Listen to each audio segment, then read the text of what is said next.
According to the American Psychiatric Association, depression is a serious medical illness that affects the way a person thinks, behaves, or acts. So we should not be taking depression for granted. Instead, we should be taking it as serious as any other major illness. Why? Because depression is increasing year by year, and thus it is becoming in the disease of the 21st century. So, unfortunately, I've gotten to live depression as well as so many other people. And I've also seen how so many classmates have been affected by it, how depression had affected their lives in a way in which they could not see themselves able to perform well in school and to reach their full potential in the future. So today I'm gonna talk about how can depression start developing in our lives and why is it increasing so much. So to start off with my first point, I'm gonna talk about the how. How can depression start developing in our lives? Well, according to beyondblue.org, there are several factors that influence on how depression start developing in our lives. Well, there's first personality. Now, this means if a person has negative self thoughts, current negative self thoughts, or if that person tends to worry a lot frequently. There's also medical conditions or chronic illnesses. For example, let's say that an athlete gets injured and therefore for the rest of his life is not able to perform anymore. So this athlete will be more likely to develop a depression because now for this athlete, life will be meaningless. I mean, there will be nothing else to fight for. So there's also addictions such as alcohol and drug abuse. But there's not only alcohol and drug abuse. Those are not the only addictions that influence on depression. There's also a correlation between video games, social media, and depression. For an article, in an article for EDNC.org, Dr. Lauren Williams from Texas Children's Hospital said, there's a lack of community. There's a time we spend in front of screens and not in front of people. So this means that now we have stopped spending our time playing outside on the street or going outside. So now we've replaced that time with social media and video games. And I will talk further on how video games and social media can affect us for developing depression.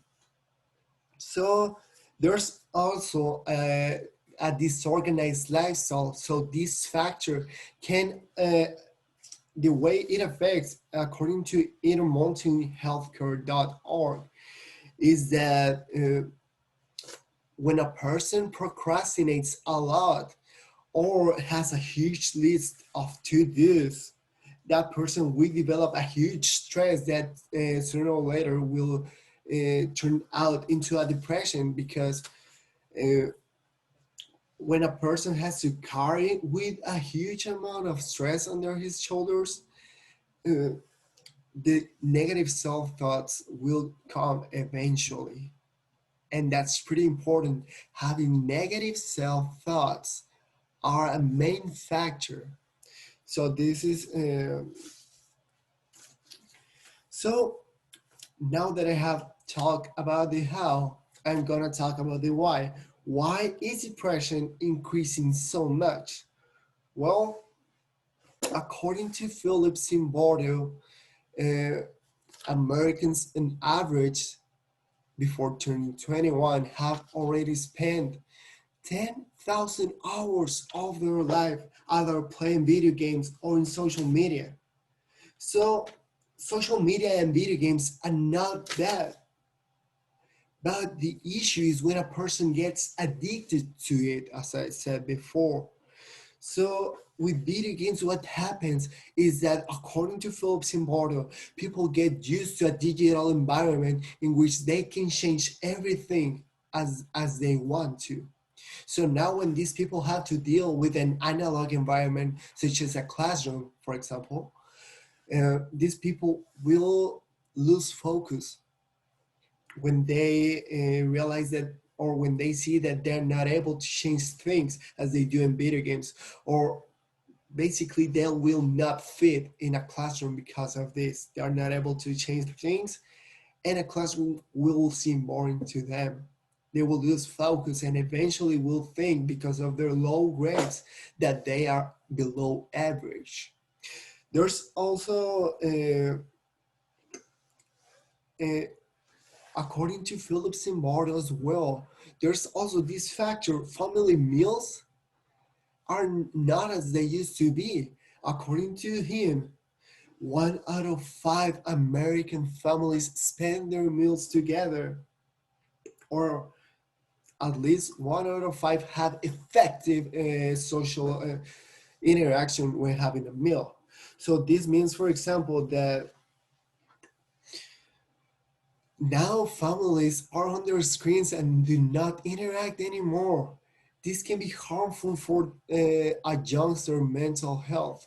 So there's a correlation, and it's been demonstrated by Marla Eisenberg in an article from janetwork.org, in which she showed that the more family meals, the better grades.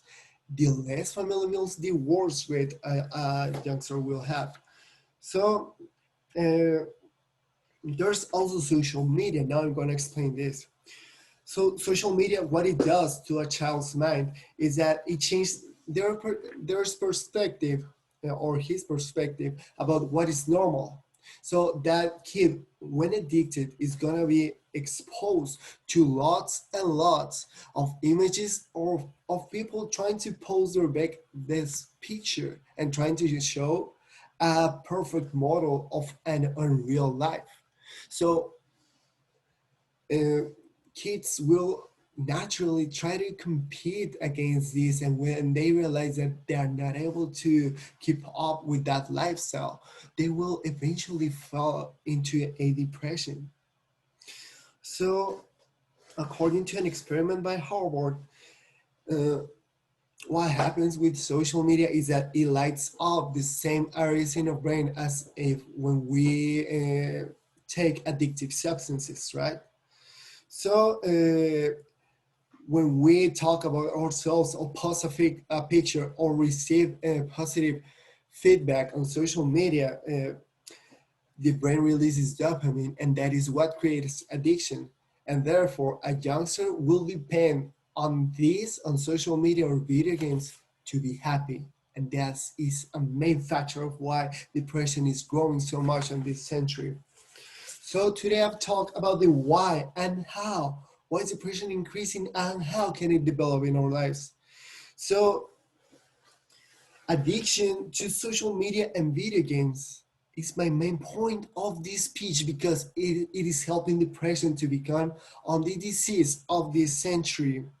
So as I said in my introduction, we should not be taking depression for granted.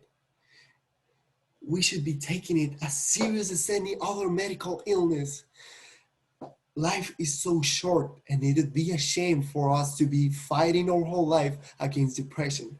Thank you. Have a great night.